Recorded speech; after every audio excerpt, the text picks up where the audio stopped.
What if the person who hurt you the most became the only one trying to save you? And what if the person carrying the deepest guilt wasn't the victim, but the bully? Today, we're diving into one of the most emotional anime movies ever made. A story so powerful that it left millions of viewers staring at the credits in complete silence. At first, it looks like a simple school drama. But beneath the surface lies a heartbreaking journey about regret, forgiveness, friendship, and second chances. And trust me, the ending hits harder than almost any anime film you'll ever watch. Stick around because the final twist completely changes everything. Meet Shoya Ishida.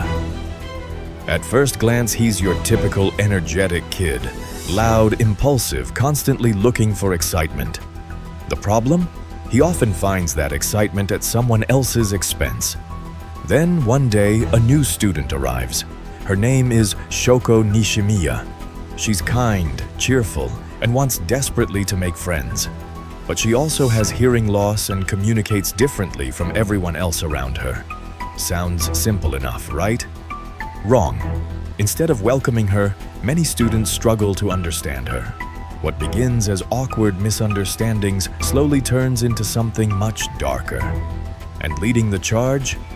Yep, Shoya. What makes this setup so genius is that the movie doesn't present a cartoon villain. Shoya isn't evil. He's immature. He's careless. He's trying to impress people around him. And that's what makes everything feel painfully real. But here's where things take a shocking turn. The consequences of his actions don't just affect Shoko.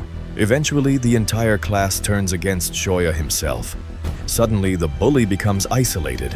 The kid who once laughed with everyone now eats lunch alone. And years later, he's still carrying the weight of what happened. The movie starts asking a terrifying question. What do you do when you realize you became the person you never wanted to be? And that's where our story truly begins. Fast forward several years. Shoya is now a completely different person. Gone is the loud troublemaker. Instead, we meet someone trapped by guilt. He avoids eye contact. He avoids conversations. He avoids people. The movie even uses a brilliant visual trick where faces around him seem blocked out, showing how disconnected he feels from society. Honestly, it's one of the smartest pieces of visual storytelling in anime. Then, something unexpected happens. He decides to find Shoko, not because he expects forgiveness, not because he wants friendship, simply because he feels he owes her an apology. And when they finally meet again, it's awkward, painfully awkward. Imagine carrying years of regret and suddenly standing face to face with the person connected to all of it. But surprisingly, Shoko welcomes him back into her life. Not instantly, not magically, but enough to give him a chance. And that's when things start getting complicated, because rebuilding trust is far harder than saying, sorry.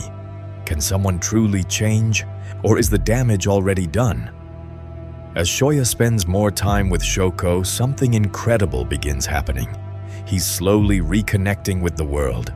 Friends start appearing. Old classmates return. New relationships form.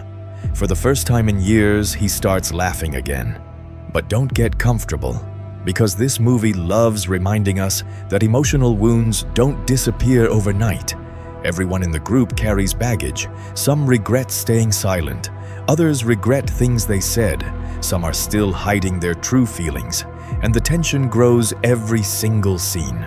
What makes this part so fascinating is that there isn't some giant anime villain threatening the world. The enemy is guilt. The enemy is insecurity.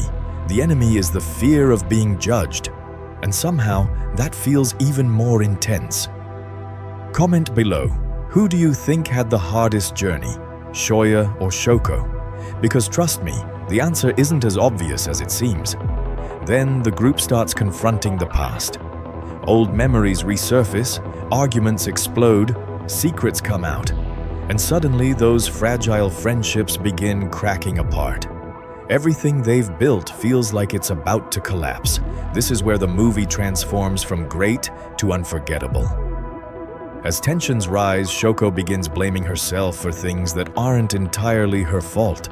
And this is heartbreaking because throughout the story, she's constantly trying to make everyone else happy. Even when she's hurting, even when she's struggling, even when nobody notices. Meanwhile, Shoya continues fighting his own battle.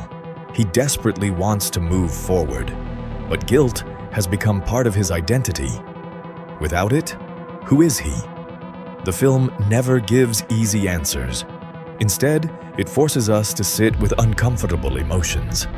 And that's exactly why people remember it. Many anime movies make you cry. This one makes you reflect. The visuals become increasingly symbolic. Fireworks, bridges, windows, water. Every image seems loaded with meaning. Then comes a moment that completely changes the trajectory of the story. A moment so shocking that first-time viewers often freeze. No giant battle, no supernatural twist, just raw human emotion. And somehow it's more devastating than any anime fight scene ever made. Because now, everything hangs in the balance. After the emotional earthquake that rocks the story, every character is forced to confront reality. No more pretending, no more hiding, no more running away. Shoya begins understanding something important. Redemption isn't about erasing the past, it's about learning from it, and that's a huge difference. Many stories focus on forgiveness. This story focuses on growth. The group slowly starts repairing relationships. Not perfectly, not instantly, but realistically. And honestly, that's what makes it hit so hard. Life doesn't wrap itself up neatly. People make mistakes, people hurt each other, people heal. Watching these characters navigate that process feels incredibly authentic. As the movie races toward its finale, the emotional stakes become enormous. Will everyone find peace? Will old wounds finally close? Or will the past continue haunting them forever? Everything builds toward one final emotional payoff. And trust me, you are not ready. The climax isn't built around explosions. It's built around emotional truth. Every unresolved feeling comes crashing together. Years of guilt, years of regret, years of loneliness. Suddenly, everything surfaces. What shocked audiences most wasn't a surprise villain or plot twist. It was realizing how deeply these characters cared about each other despite all the pain they'd experienced. The emotional tension becomes almost unbearable. You're desperately hoping things work out, yet you're terrified they won't. And then the movie delivers one of the most powerful scenes in modern anime. A moment that redefines everything we've watched. Not because it changes the plot, because it changes how the characters see themselves. The question is no longer, can they forgive each other? The question becomes, can they forgive themselves? Before revealing the ending, here's something fascinating. Many viewers interpret the film differently. Some see it as a story about redemption. Others see it as a story about mental health. Some believe it's fundamentally about communication. And honestly, they're all right. Now for the ending. After years of emotional isolation, Shoya finally reaches a breakthrough. He begins accepting both his mistakes and his worth as a person. The symbolic barriers that separated him from others begin disappearing. For the first time, he genuinely connects with the people around him. It's not a fairy tale ending. Nobody magically becomes perfect. Instead, the movie offers something far more powerful: hope. One popular fan theory suggests that many visual symbols throughout the film represent emotional walls rather than physical obstacles. Another theory argues that every major supporting character reflects a different response to guilt and responsibility. Rewatch the movie and you'll notice countless tiny details supporting these interpretations. That's one reason fans continue discussing it years later. The deeper you look, the more you find. And that's A Silent Voice, one of the most emotional anime movies ever created. It delivers incredible character growth, unforgettable visuals, and life lessons that stay with you long after the credits roll. For me, this gets a solid 9.5 out of 10, not because it's perfect, because it's honest. If you enjoyed this recap, hit that like button and subscribe for more anime breakdowns every week. Comment your rating below and tell us which scene hit you the hardest.